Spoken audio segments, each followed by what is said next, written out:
This one is definitely going out to the mystics, to the leaders who are not deceivers, to those that walk the quiet, lonely path in silence, in meditation, in reflection, in future thinking, for those that can zoom out far beyond anyone's wildest dreams, and then zoom back in with clarity and integration.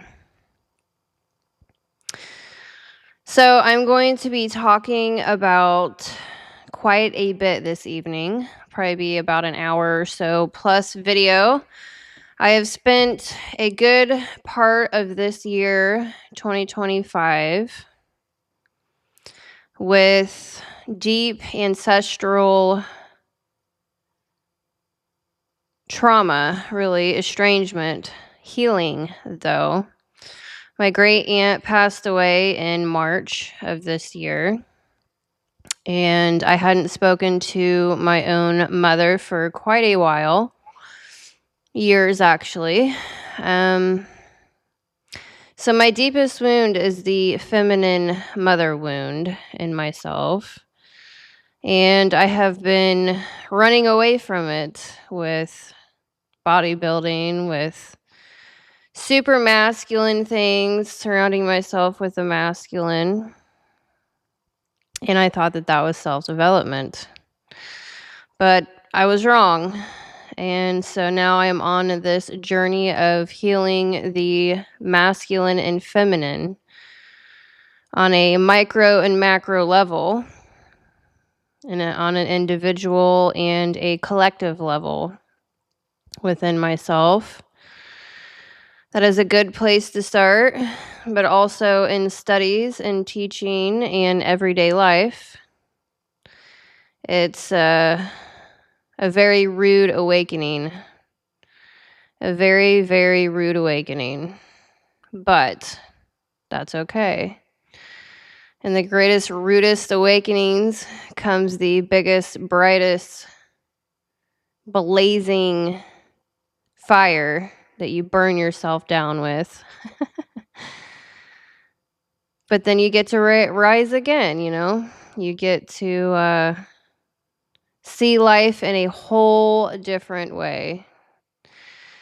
So I am going to be recreating a video. I'm going to take my shoes off, and actually I'm going to go get my pillow because I like to Indian style in my desk. I will be right back.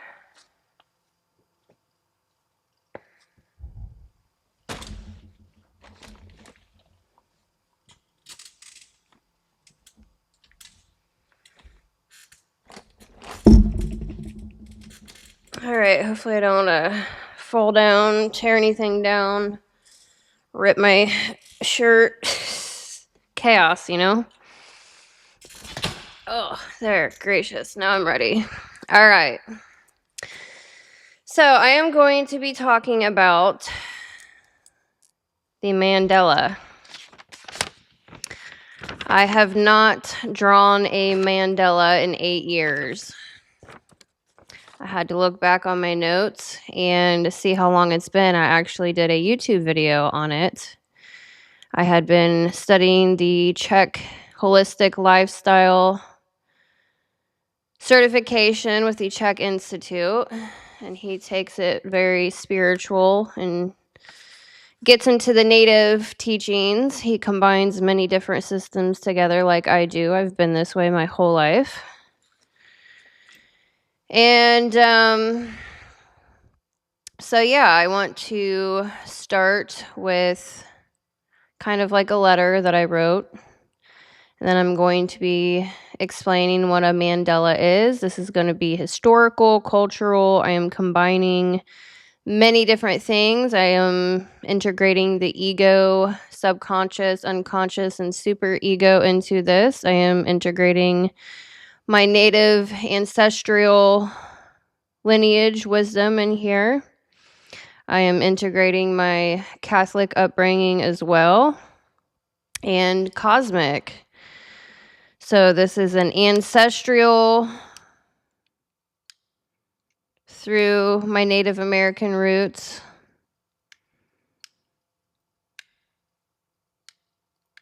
It's hard to know where to begin.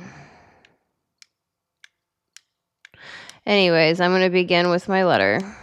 Seems like a good place to begin. I want to take a moment to speak from my heart. This journey of researching my lineage, so I have been into my genealogy, building out my tree on my mother's side, my Native American side. And I've been reconnecting with my Native roots and honoring those who came before me. It has been one of the most emotional and healing experiences of my life, and this is just the very beginning. So for years, my family carried stories in silence, not because they didn't care, but because survival demanded quiet. Names were changed, records lost, and identities hidden. And yet something in the blood remembered. That memory has always been alive, pulsing in dreams, intuition, and the deep sense that we come from something sacred. When I began tracing my genealogy, it wasn't just about collecting papers or proving ancestry. It became about restoring balance between past and present, between seen and unseen, between the masculine protectors and the feminine healers that run through my bloodline. Each record I found felt like a spirit returning home. I've literally worked on it for another 10 hours today. And I am literally at the moment where I am firing off 3 different lineages of tribes. I am firing off all of my paperwork, all of the stuff all at once. It took me half a year to gather all that information. And I am skipping 3 generations, I think. It has been 3 generations since anyone has come out to claim their lineage. It has been a journey, I will tell you that. It's been a silent thing. It really has been a very silent. I've been told about my roots my whole life, but it never was really taught, and it was just something that wasn't really shown around. So yes. Anyways, I've learned that our heritage isn't only written in documents, it lives in our bodies, our intuition, and our gifts. For me, that has meant recognizing the same spiritual sensitivities that have always guided my family. Lucid dreaming, foresight, the call to protect, the pull towards harmony with nature and the unseen. These are not coincidences. They're echoes of what was once sacred, returning to consciousness. When I think of my grandfather, his quiet grace and strength, I feel the weight of what he carried. He was an anchor for our family, even when he couldn't say everything he knew. I really do miss my grandfather so much. That was the hardest passing that I've ever dealt with, and he was an angel. I literally thought he was an angel. He was actually a Pisces. He was actually a Pisces, and I have never known any man that loved as deeply and as empathetic and graciously as him. And when I look at my children, I know that this work isn't just for me. It's for them. This is very emotional. So they never have to wonder who they are or where they come from. I've learned that honoring the ancestors isn't only about the past. It's about transforming the present. It's about breaking cycles of silence, trauma, and disconnection, and choosing to live with remembrance, respect, and reconnection.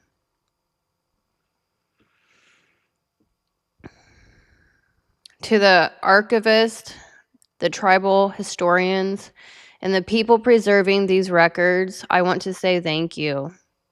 You are the bridge keepers between generations. I'm going to try not to cry. I have so many times today. You make it possible for descendants like me to remember, to heal, and to reclaim what was nearly erased. This isn't just research, it's reclamation. It's prayer, it's weaving back together of a story that was never meant to be forgotten. And as I continue this journey through Cherokee, Choctaw, and Creek lines, through my mother, my grandfather, and all the women who came before, I hold one intention: to honor them, to heal through truth, and to speak so that the silence no longer defines us. Because when we remember, we restore, and when we honor the past, we change the future. So this is my offering, a bridge between generations, a voice for those who couldn't speak, and a promise that the stories of our ancestors will live on through me, through my children, and through every heart that chooses to remember. Aho, amen, and thank you for walking this path with me. I'm going to be getting into what the mandala is, and it is the map of the soul and how to integrate yourself. In every culture across time and continents, the circle was whispered the same truth: you are universe in motion. From the medicine wheels of the first peoples to the mandalas of Tibet, from sacred geometry to visions of the mystics, every path has drawn the same symbol of unity: the circle, the map of the soul, the return home. Today, I want to show you my mandala, not as art, but as a mirror. Each layer of my mandala holds a piece of who I am: my ancestors, my angels, my dragons, and my higher light. Together, they form the living architecture of the psyche, a map of integration, healing, and remembrance. Yes, I had to whip my dragon out. This video is certainly for the amazing commenter that said my girl cave is toxic feminine. I do not live here. This is my girl cave. I can do what I want. It is my art in living form. This is where I come to be creative, to storytell, to share my soul with you. Here's the one thing about integration most people miss. You don't just have one self. You are made of many layers, many worlds, all breathing together inside you. The ancients called this wholeness the circle, the sacred hoop of life. In Jungian psychology, it's known as the mandala, the symbol of the psyche seeking unity. To indigenous peoples, it is the medicine wheel, the map of the directions and the seasons of the soul. And to mystics, it's the breath of creation, the pattern of God within all things. My mandala is a living mirror. Every ring, every symbol, every direction represents a part of my consciousness. The entire mandala is considered the ego, but not ego as pride or selfishness. Ego as embodiment. The ego is the vessel that holds everything together: spirit, bloodline, thought, emotion, dreams, and instincts. It's the field of identity that allows us to experience both the human and the divine. The ego, when healed, is not something to destroy. It's the sacred circle that helps us contain light. Most people think the ego is the enemy, something to kill, something to outgrow. But the truth is deeper. The ego is the mandala itself, the whole living circle of your human experience. It's not arrogance, it's embodiment. The ego is what allows spirit to live inside form, the structure that lets you hold the infinite without falling apart. Psychology calls this the integrated self. The ancients called it the sacred hoop. Both mean the same thing: to live in balance with your thoughts, emotions, body, and spirit. To remember that all parts of you belong. So here soon after this opening, I am going to probably hold. I don't know if I'm going to hold. I'll probably try to prop the camera up so I'm not holding it. And I'm going to actually go through my mandala with you. It is certainly the most deep one I've ever created. I am so happy I took the time to do this. This is many years, 8 years of research. And yeah, it's really neat. So hopefully you learn how to do your own mandala. It is very, very helpful. When I began tracing my ancestry, I thought I was chasing names, birth certificates, marriage records, Dawes rolls numbers, pages filled with ink. But something happens when you follow those lines long enough. The paper starts to breathe. The names begin to whisper, and you realize you're not looking at history, you're looking at memory. Every record was a heartbeat echoing through time, not just in documents, but in myself. The more I learned, the more I felt that what I was doing wasn't research, it was ceremony. Every ancestor I uncovered was a spirit calling me to step back into balance, to remember what it means to walk in both worlds, the physical and the spiritual, the masculine and the feminine. And that calling took shape inside a circle, my mandala. The meaning of the mandala. The mandala is not just art, it's a living map, a mirror of the soul. Every line, every curve represents movement, the continuous dance between creation and destruction, chaos and harmony. In Cherokee and Choctaw teachings, everything moves in a circle. The earth, the seasons, the human spirit. Even time itself. It's never a straight line, it's a spiral. We evolve by returning to where we started, but with new awareness. This symbol, I have a lot of memes with this circular symbol of pretty much, it's kind of like a staircase. You're walking around, but you're coming back to the same things that you were studying, but then you look at the same thing deeper and deeper and deeper. And I'm doing this right now with the mandala. I did a mandala video 8 years ago. And I'm coming back to it now with so much more depth. It's unbelievable. And that is definitely life itself. We are going to constantly come back to what we thought we knew and hopefully look at it differently and more in depth.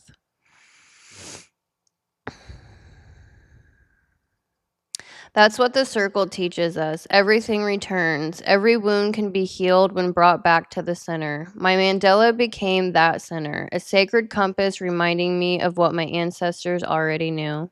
That true power is not about control, it's about balance. All right, so now I'm going to actually probably bring you over here to the mandala, and you're going to be getting yourself into Native American teachings through the Cherokee and Choctaw tribes. And then I will be getting into angels and dragons and splitting the mandala into 5 different parts with a center. We're going to be going through the east, south, west, and north. And many different traditions. They certainly honor the 4 directions. You see that in Native American. You see that in those who honor the archangels and those who honor the dragons. So I'm going to be going through history while you stare at my artwork and hopefully learn how to do your own. I will be breaking this down psychologically as well through the ego, subconscious, unconscious, and SuperEgo. So this is a reflection of how to actually integrate yourself in so many different ways. So I hope you enjoy it, and I'll see you in a second. I'm not really sure how I'm going to do this. All right, welcome back, guys. I am going to have to probably hold this because I am not even sure how else to do this. The software programs I use, I cannot voice over like I thought, so I am going to be holding this as long as I can, and it'll probably be moving around, but it is what it is. All right, I've already got a cord in the way. All right, so we're going to begin with the East, which is what most every single indigenous people, the archangel people, and the dragon people, everyone that practices these modalities, archetypes, whatever you want to call it, this is where they start directionally. So the East is the direction of new beginnings, of illumination and clarity. For the Cherokee, the East is where the sacred fire begins. At dawn, they would face the rising sun to greet the Creator, to acknowledge the renewal of life and the opportunity to walk with wisdom that day. The East represents the mind, the clear vision that comes from walking in truth. It's the realm of air, of breath, and of the masculine focus, the ability to see patterns, to plan, and to discern. In the Choctaw tradition, the East also represents the eternal flame, a symbol of light and unity that connects all generations. Their word for fire, Ishko, meant not just heat but spirit. To tend the fire was to tend the soul of the people. When I sit before my mandala in the morning, I face east. This is where I speak to spirit and to my ancestors. This is where I ask for guidance, not to see the future, but to see myself clearly enough to shape it. So I am going to be starting with the Native American directions, and we will be diving even deeper as we go along. So the South is the direction of summer, of warmth, passion, and emotional life. It's the home of the sacred feminine, intuition, love, nurturing, and flow. But the Cherokee and Choctaw peoples understood that the feminine is not passive, it is life itself. It is the creative fire that makes things grow. In the Choctaw language, the word for Mother Earth, Fishi Iti Halitopa. I am probably murdering that, but I will be learning how to speak the language. Means the beloved shining one. They believe the earth herself was a living woman, sacred, alive, and to be honored. But when the balance between the masculine and feminine was lost, so was the harmony of the people. For generations, women in my family carried deep intuition, dreamers, healers, and visionaries. But their gifts were hidden or dismissed, silenced because of survival. Their power, unseen, unspoken, moved underground like water. When I create, when I speak, when I feel, I'm not just doing it for me, I'm doing it for them. For every woman who was told to stay quiet, for every ancestor who carried medicine in her blood but couldn't share it. The South reminds me that emotion is not weakness. It's sacred current. It's how spirit moves through flesh. To feel deeply is to be alive. Now we're going to go over here to the West. This is where the sun sets. It's the direction of endings, of descent, of facing what's hidden. In Cherokee and Choctaw ceremonies, the West is the place of purification and the doorway to the ancestors. It's where you go to shed the old and be reborn. The West represents the unconscious mind, the inner cave where we meet our fears. But it's also where the medicine grows, because healing doesn't come from avoiding the dark, it comes from walking through it. When I meditate facing west, I think of the ancestors who endured removal, loss, and silence. Those who walked the trail of tears, those who rebuilt their lives in exile. They walked into the west and didn't look back. They carried the fire forward so their descendants could remember who we are. That's the energy of transformation. the death that gives life. The West is the place where grief becomes gratitude. Now we're going to move on to the North in the Native American tradition, the path of wisdom and endurance. The North is winter, the place of stillness, of truth, of the elders. It's the realm of the ancestors who teach from silence. In Cherokee understanding, the North is where the wind carries lessons. It's not the warm comfort of the South. It's the cold truth that shapes the spirit through endurance. And there's so many things that align here because we see endurance with the turtle as well. I think that's Japanese. In Cherokee understanding, the North is where the wind carries lessons. It's not the warm comfort of the South. The Choctaw also revered the North as the direction of knowledge, the discipline of those who keep the traditions alive. When life grows chaotic, the North reminds us to listen, not to react, but to remember.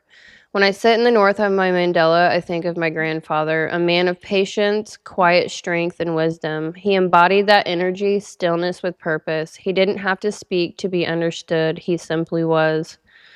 The North asks us to slow down, to honor the ancestors, not with words, but with how we live. It's the place where integrity becomes devotion. The four directions united. When the four directions come together, east, south, west, and north, they form a circle of power and peace. That circle mirrors the human soul, mind, heart, shadow, and spirit, all parts of one being, all reflections of the great mystery. The Cherokee called this wholeness toai, balance, peace, and harmony within and around. The Choctaw called it huloi, the sacred state of being aligned with Creator. To live in the circle is to live in alignment, to honor both the masculine and feminine, to respect both light and shadow, to understand that strength is not dominance, it's unity. My mandala carries all four directions, but its center, that's where spirit lives. That's where the ancestors gather. So they do have the sacred fire in the middle. So this is the Native American. Colonization didn't just take land, it took identity. For generations, it wasn't safe to be who you were. Many of our grandparents and great-grandparents hid their native blood to survive, to find work, to raise children without fear. That silence became generational, but silence can also become sickness, a wound carried in the body, a longing to return home without knowing where home is. When I began speaking the names again, like Barbara, Cleo, and Mary, and those before them, something shifted. It wasn't about claiming identity, it was about restoring wholeness, because when one descendant remembers, the entire bloodline heals a little more. And I do want to take a side note after I take a drink. My grandmother on my father's side had a stroke 8 years ago, and she lost her ability to speak. Now, she was a very religious Catholic woman, and she actually taught old and young women. She went on many retreats, and she spoke very deeply and daily on the Catholic religion, and she lost her ability to speak, and she cannot speak or communicate to this day. And then my great aunt on my mother's side had throat cancer for, it was 10 to 12 years. It was a long time she battled that, and she lost her ability to speak. And so this is another reason why I am deciding to speak and teach on these, because I've had not only this ancestral trauma with the native bloodline, it is deep in every realm. I had my own childhood trauma when I was 4 years old, and I myself actually did not speak until I was like 6 years old. So this is certainly a deep, deep thing for me, and I hopefully you're learning something. All right, so the broken feminine and the living earth. The earth is the first mother, and her rhythm mirrors the feminine within us. Both have been exploited, silenced, and misunderstood. But the Cherokee and Choctaw ways never saw them as separate. To honor the land was to honor the feminine. When you harm one, the other bleeds. When you heal one, the other awakens. Every ceremony, every Mandala, every offering of gratitude, it's a dialogue with the earth. It says, I remember, I honor you, I carry your song forever. When I draw my mandala, I don't see the directions. I see the rivers that fed my ancestors, the fire that kept them warm, and the wind that carried their prayers, and the soil that received their tears. The broken feminine isn't a concept. It's the collective wound of disconnection. To restore her is to restore humanity. And now we're going to go into the center here. This represents the native center. In both Cherokee and Choctaw tradition, fire was never just an element, it was a living being. Every sacred fire represents the soul of the people. To extinguish it was to lose identity, to relight it was to renew life. When I finished my mandala, I realized the center wasn't just the balance point of my design. It was the flame that unites everything, the masculine and the feminine, the living and the dead, the past and the future. That fire, the sacred spark, is inside of us all. We don't have to find it. We only have to remember it. The circle returns. When I began this path, I thought I was looking backward. But the truth is, I was walking home. Home isn't a place. It's a remembering of balance, of spirit, of belonging. The Cherokee and Choctaw teachings remind us we are the continuation of our ancestors' prayers. Every breath, every choice, every act of creation, it's part of the circle they began. And though generations were silenced, the circle was never truly broken. It was only waiting for us to remember. We are the circle, we are the fire, we are the prayer that survived. So the center of the mandala represents the subconscious, the pulse of creation itself. So the entire mandala here is representational of the entire ego. And then the internal is the subconscious. So around it are my ancestors, archangels, dragons, and the halo of illumination that completes the circle. Together they form what psychology calls the psyche, and what the elders called the breath of the Great Spirit. To draw a mandala is to remember who you are, the bridge between the worlds, the child of heaven and earth. So now we're going to get into the sacred center, the subconscious fire. At the very center burns the sacred fire, the subconscious. This is where creation begins, where dream, memory, and instinct are born. The fire is the womb of transformation. It's both ancient and personal. The pulse that connects you to your ancestors and to the heartbeat of the earth herself. In Native understanding, fire is ceremony. In psychology, the subconscious is the source of intuition. Both are the same. Both are the same truth. The light beneath the surface, when you tend your fire, you reclaim your passion, your clarity, and purpose. The subconscious is where instincts meet memory, where creation whispers before words are born. In Native teachings, the center is the fire of life, the ember of the ancestors. It's the same spark that Metatron guards, the flame of divine intelligence that lights consciousness itself. This is where the masculine and feminine merge, the seed in the soil, the breath in the body. Psychologically, the subconscious is not the shadow, but the fertile ground beneath awareness, where dreams form, emotions root, and intuition speaks in symbols. When we tend to this fire through meditation, art, prayers, and ceremony, we reignite our connection to source and allow the deeper parts of the psyche to rise in balance. So now we're going to get into the first circle. So the center is represented by the sacred fire for the Native Americans. For the archangels, it is Metatron, and that is seen right here.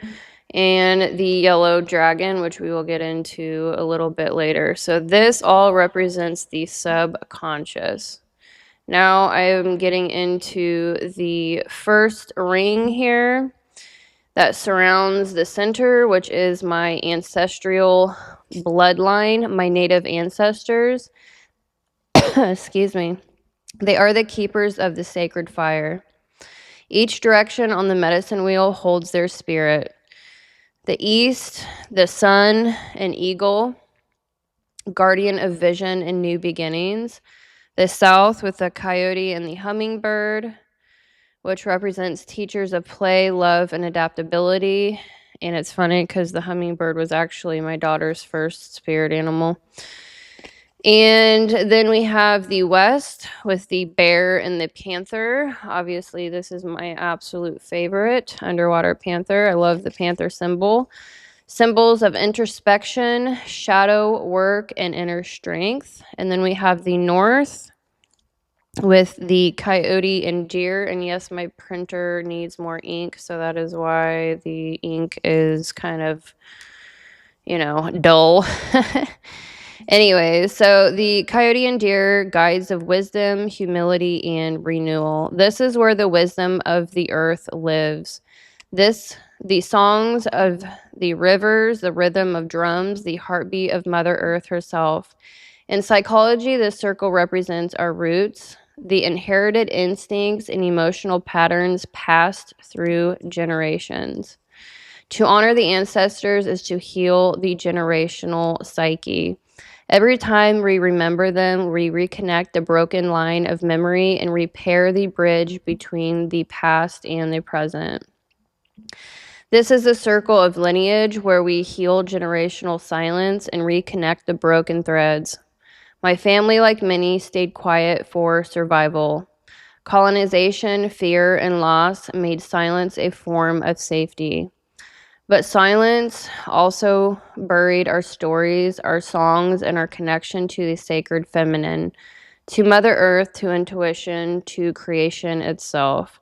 To remember is to heal. When I light the fire and honor my ancestors, I speak the names that history tried to erase. And I remind my children our blood remembers. Now we're going to get into the second circle with the archangels of clarity and reason. And so to me, the native represents the stability and grounding, ancestral instincts, and genetic memory. The angels represent discernment, clarity, and divine reason. The dragons represent the guardians of boundaries and structure. And we have the halo here. I have not actually filled it in. I was going to encircle this outside with yellow for the halo. And the halo is actually the SuperEgo, which I will get into later. So the archangels of clarity and reason. Beyond the ancestor stands the circle of archangels. Beings of light and discernment. They are the divine aspects of reason, compassion, and direction within the mind. East, we have Raphael, the healer of air and intellect. He clears illusions and opens vision. South, we have my favorite, Archangel Michael, the warrior of fire. He gives courage and protects truth. I have an Aries rising, and so I absolutely love my Archangel Michael since I literally was in private Catholic school up until 5th grade. I took the Catholic religion very seriously growing up due to my grandmother, and Michael, I always resonated with Archangel Michael. And so then to the west, we have Gabriel, the messenger of water. He brings emotional clarity and sacred voice. North, we have Uriel, the light of wisdom, grounding divine insight into material form. And in the center, we have Metatron holding the cube of creation, the architect of divine order who balances spirit and matter. And so you're seeing the balance of spirit and matter. You're seeing the balance of the feminine and masculine. Psychologically, these angels represent the functions of higher cognition, discernment, moral direction, intuition, and rational thought and alignment. I'm going to have to switch. My hand is like totally dying. All right. So when these are balanced, the mind becomes a temple. The thinking self acts in service of soul. In psychological language, these angels are the archetypes of reason and moral clarity, the bridge between the unconscious and the conscious. They keep the mind from being consumed by emotion or lost in illusion. Their presence brings discernment, the ability to see the truth behind chaos. Now we're going to move into the third circle if my hand doesn't fall off. Trying to prop it on the microphone. It'll be interesting to see how this audio plays out. The circle, the dragons, and the elemental guards. The circle holds the cosmic guardians, the dragons, and the vermilion bird. They represent the unconscious, vast, ancient, and powerful beyond words. Each direction vibrates with an elemental force. So the north, the black dragon, represents the deep earth, grounding and transformation. And then we have the east, the green dragon. This actually, what is it, water element? This is the water element, at least with a turtle. I believe it's also with a dragon. I didn't write it here. So the east, the green dragon, represents the breath of renewal, the vitality of growth. And you really, when you write all this down, you're starting to really see how each of these actually aligns with each other. It's seriously incredible how this many different cultures came together with this, or they didn't come together, but they came to the same conclusions. So this is the wood element for the green dragon.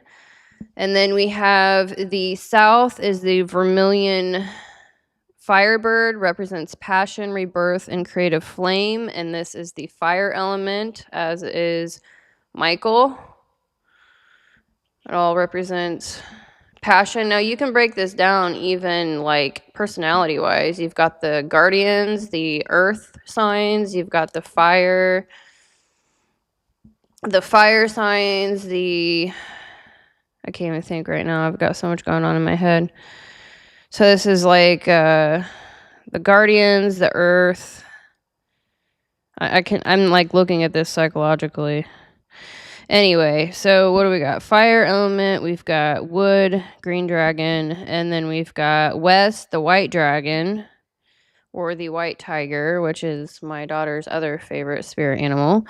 So we have the white dragon, purification, endings, and ascension. Let's see. Metal element. It is the metal, which represents strength, protection, and righteousness. Then we have the center yellow dragon, balance, harmony, and the solar heart.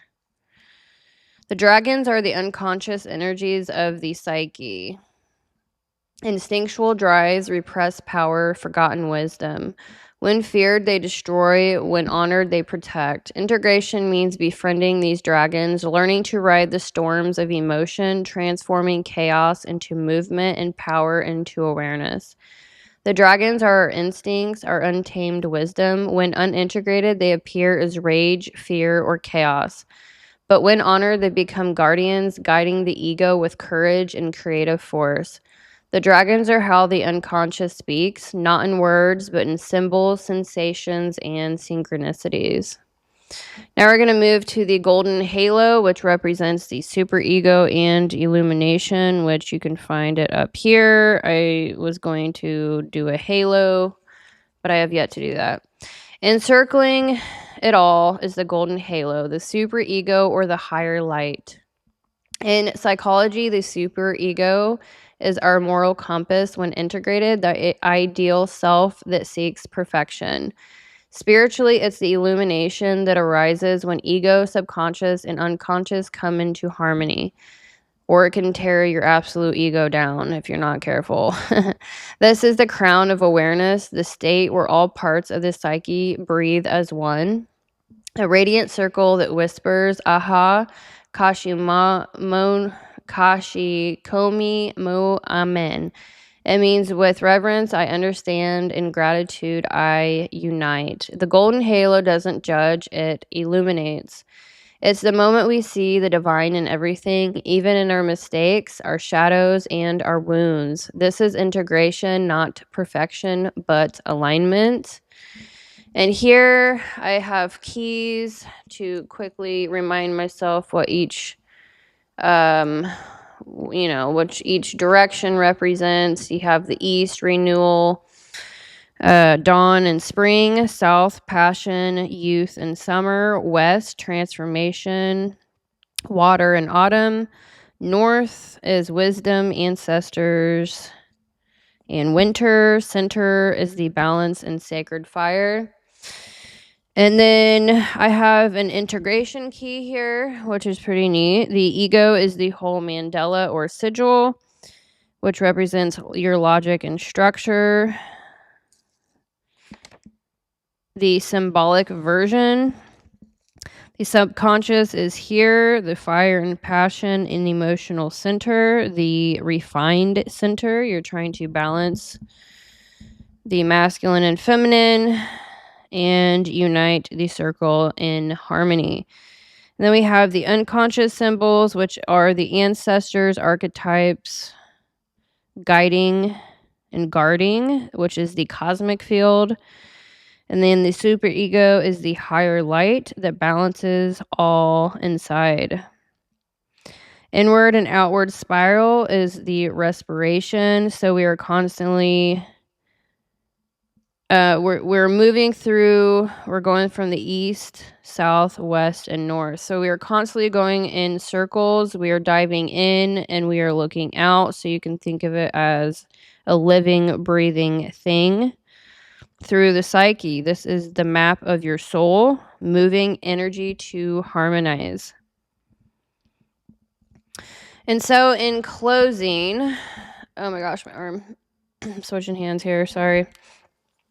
So in closing, the mandala breathes inward and outward like the soul itself. Each layer, the fire, the ancestors, the angels, the dragons, the halo, moves in rhythm with your own heartbeat. This is not a drawing, it's a living map. A reminder that your psyche, your lineage, and your light are one body. To create a mandala is to participate in the same act of creation that built the stars. The breath of the universe is inside you, and when you breathe with awareness, you remember you were never broken, only unfolding.